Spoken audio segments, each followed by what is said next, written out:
Hello, I'm Essay, your AI essayist. Please note that all content, audio and video in this presentation are AI generated.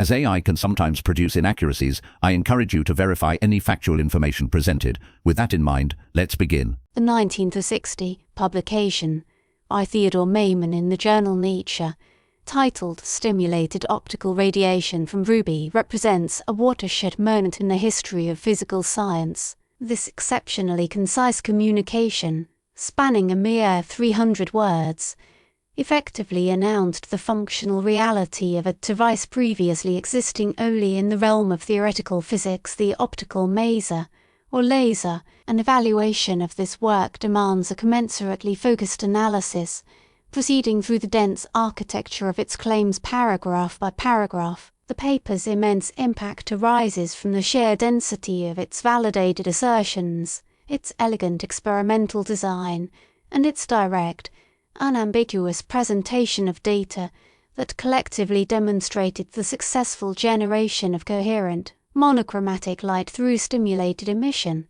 This essay will undertake a rigorous examination of the internal structure and specific claims within Maiman's foundational text, assessing the evidence, methodology, and conceptual framework as he presented them to a world poised on the brink of a technological revolution. We will explore how each sentence contributes to a cumulative argument of profound scientific and historical weight, establishing the ruby laser as the antecedent of countless subsequent innovations. Section 1. The counterintuitive material and re-evaluation of pumping requirements. Maiman's opening paragraph immediately establishes a direct intellectual lineage to the 1958 theoretical work of Arthur Schawlow and Charles Townes, which had proposed the extension of Maser principles into the optical spectrum. He acknowledges their proposal while simultaneously pivoting to his own distinct contribution. The central claim of this initial section is the viability of ruby, specifically pink ruby containing a small percentage of chromium oxide, as a suitable medium for an optical maser. This was a profoundly contrarian position, the prevailing wisdom, largely emanating from the very research groups pursuing the optical maser, held that ruby was an unpromising candidate due to what was perceived as its low quantum efficiency. Maiman's text confronts this perspective by presenting fresh experimental evidence. He reports his own measurements of the quantum efficiency for the relevant R-line fluorescence in ruby, finding a value of approximately 75%. This assertion directly refutes the antecedent lower estimates and re-establishes ruby as a contender. Furthermore, he addresses the critical issue of pumping power. The Schawlow-Townes framework envisioned a system with 4 energy levels to facilitate population inversion. Maiman's work implicitly argues for the sufficiency of a 3-level system, a configuration that many contemporaries believed would demand impractically high levels of pump energy. The paper's initial claim, therefore, is twofold. Ruby's quantum efficiency is much higher than assumed, and a 3-level pumping scheme is indeed feasible. This opening serves to clear the conceptual ground, presenting a logically sound and empirically supportive rationale for his choice of material, a choice that would prove decisive. Section 2. The elegance and pragmatism of the experimental apparatus. The second paragraph of the communication details the physical construction of the device, and its core claim is one of elegant sufficiency. Maiman describes a synthetic ruby crystal fabricated into a cylindrical rod, 1 centimeter in diameter and 2 centimeters long. The ends of this rod were polished optically flat and parallel, then coated with evaporated silver to form a resonant cavity. This design integrates the amplifying medium and the resonant feedback mechanism into a single, compact component, a hallmark of brilliant experimental physics.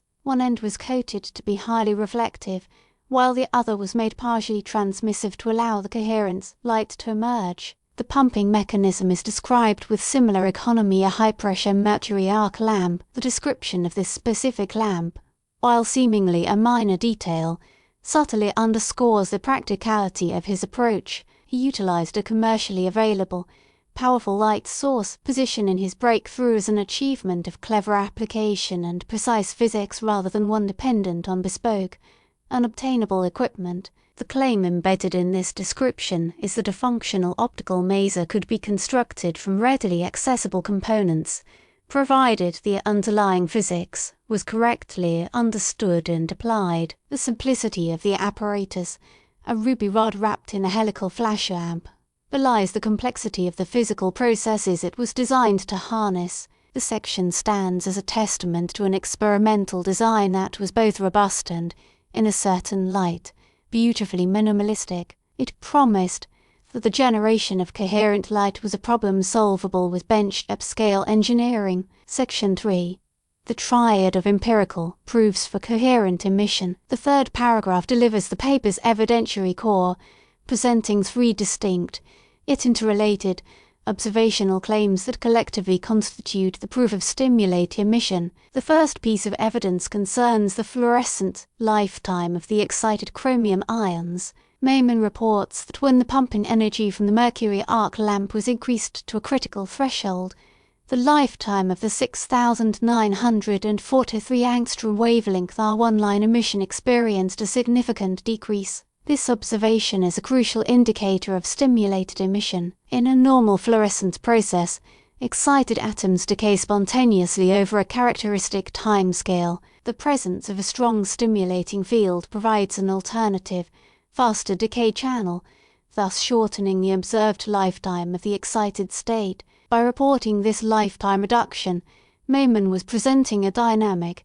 time-resolved proof that a new emission mechanism was beginning to dominate the system. The second strand of evidence is the dramatic spectral narrowing of the emitted light. Below the energy threshold, the R1 line exhibits its typical fluorescence width of several angstroms. Above the threshold, Maiman reports a spectacular decrease in the line width to approximately 0.2 angstroms, limited by the resolution of his spectroscopic equipment. This collapse of the spectral line is a definitive signature of coherence, indicating that the emitted photons were becoming phase-locked and monochromatic. The third and final piece of evidence presented is the spatial coherence, observed as a change in the beam's directionality. The paper states that the emitted red light, when viewed through the partially transmitting silvered end, became considerably more directional. While this description is qualitative, it documents the formation of a collimated beam, a direct consequence of the resonant cavity preferentially amplifying light waves travelling along its primary axis.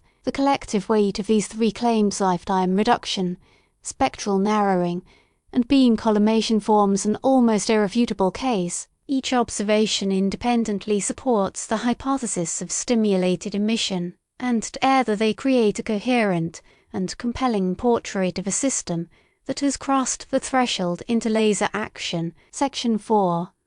The quantum mechanical and energetic justification. In the fourth paragraph, Maiman anchors his experimental observations within a solid theoretical framework, demonstrating his mastery of the quantum mechanics of chromium ions in an aluminum oxide lattice. He explicitly identifies the transitions involved, grounding the phenomenon in specific energy level structure of ruby. He notes that the optical pumping excites the chromium ions from their ground state, which he labels as 4A2, to a broad absorption band designated as 4F2. From this high-energy band, the ions rapidly decay through a non-radiative process to the metastable 2E level. This metastable state is the upper level for the laser transition and is actually a doublet, comprising the R1 and R2 lines. His paper focuses on the R1 line at the 6,943 angstrom wavelength. The critical claim in this section is a quantitative one regarding the energy budget of the system.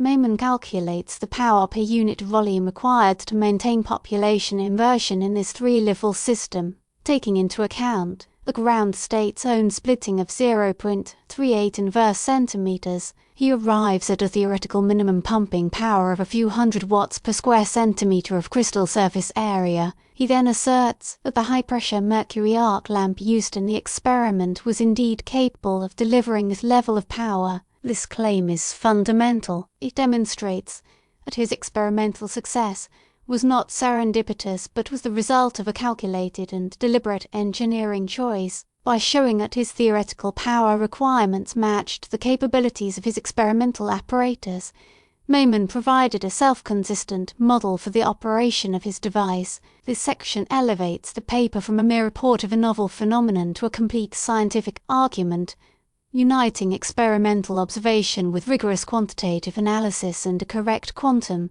mechanical interpretation. Section 5: Relaxation, Oscillations and Projections for Future Development. The final paragraph of Maiman's Communication contains both a crucial observation about the laser's temporal behavior and a prescient look toward future improvements. The central claim here is the observation of what are now known as relaxation oscillations. He describes the output light beam, when detected by a photomultiplier, as consisting of a series of intense spikes. This spiking behavior is a characteristic dynamic of many solid-state lasers operating in a pulsed mode. It arises from the interplay between the population inversion in the gain medium and the photon density within the resonant cavity. The population builds up, a burst of stimulated emission depletes it, the emission ceases, and the cycle repeats. Maiman's identification and reporting of this effect, even in this initial communication, was significant. It revealed a fundamental aspect of the laser's dynamic operation and hinted at the rich and complex physics governing the interaction of light and matter under these extreme conditions. Following this observation, Maiman concludes with suggestions for refinement. He proposes that improvements in the optical quality of the ruby crystals and the use of more powerful, pulsed xenon flash lamps would enhance performance. This final claim is one of potential. It frames his initial success as a foundational step, a proof of principle upon which a whole new field of technology could be built. His suggestions were exceptionally accurate. High-quality synthetic crystals and powerful xenon flash amps would indeed become standard components in the next generation of ruby lasers, enabling higher power and greater efficiency. This concluding section demonstrates that Maiman understood both the immediate achievement and its long-term implications, positioning his work as the beginning of a new scientific and engineering discipline. In conclusion, Theodore Maiman's 1960 paper stimulated optical radiation from ruby stands as a monumental work of scientific communication, whose brevity amplifies its profound impact. The evaluation of its internal claims reveals a masterfully constructed argument. It begins by overturning prevailing skepticism about its chosen material with new data, then details an elegantly pragmatic experimental setup. The paper proceeds to deliver a powerful trifecta of empirical proofs of time shortening, spectral collapse, and beam formations that together provide an unambiguous demonstration of stimulated optical emission. Maiman then secures these observations upon a foundation of solid quantum mechanical theory and quantitative energy calculations, proving his achievement was one of deep understanding, not mere chance. He concludes by identifying a key dynamic behavior, the relaxation oscillations, and accurately forecasting the path for future technological enhancement. Each claim, from the viability of the three-level ruby system to the observation of spiking output, is presented with an economy of language that belies its significance. The paper functions as a complete, self-contained proof, moving from theoretical reconsideration to experimental design, to data presentation, to theoretical validation, and finally to future-effacing projection. Its enduring significance rests upon the unassailable logic and clarity of these internal claims, which together announced the arrival of the laser age with an authority that was both immediate and absolute. We really appreciate you tuning in to this AI-powered presentation. Our goal is to push the boundaries of AI in content creation, and your input is invaluable. If there's a particular subject you'd like to see us tackle next, or if you have suggestions on how we could fine-tune our AI's creative prompts, please don't hesitate to leave your ideas in the comments section. We're excited to bring you more unique content very soon.